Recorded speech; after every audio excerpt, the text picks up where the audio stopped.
Christian Saron, il y a quelque chose que vous vouliez absolument nous montrer. Ça, c'est l'ancien circuit de Brno. Oui, l'ancien circuit de Brno, circuit de 10 km 900. On passait entre les maisons, ici même. Alors, il y a toujours des maisons.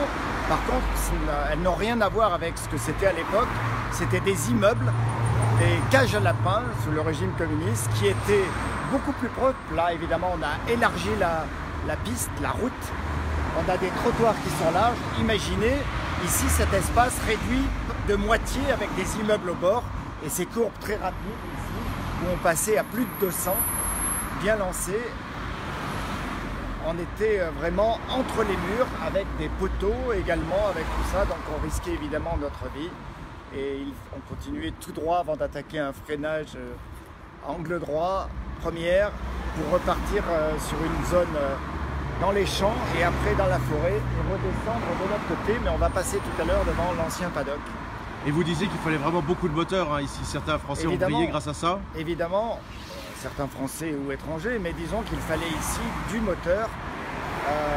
Bon, on parle de la victoire de Michel Rougerie, il avait des adversaires évidemment qui avaient les mêmes motos, mais la Harley Davidson, AR Mackie Harley Davidson était une moto d'usine pratiquement. En 75 lorsqu'il a gagné son Grand Prix et c'était un avantage sur un circuit où on passait 4/5 du temps ou, allez on va dire en tout cas 2/3 du temps, poignée de gaz à fond en 6e. Et vous nous avez montré un bout de ligne droite là juste avant d'environ 3 km, on allait jusqu'à 250 km/h. Oui, 250 km/h parce que ça redescendait sur le freinage.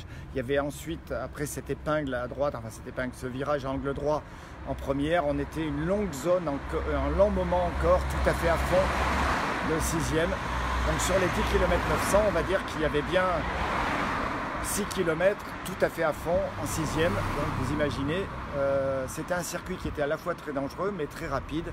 Il y avait des échappatoires, des bottes de paille? Il y avait des bottes de paille, mais pas tout le long du circuit. Donc, si vous aviez de la chance et si vous tombiez, vous pouviez atterrir dans des bottes de paille contre des rails ou contre des murs.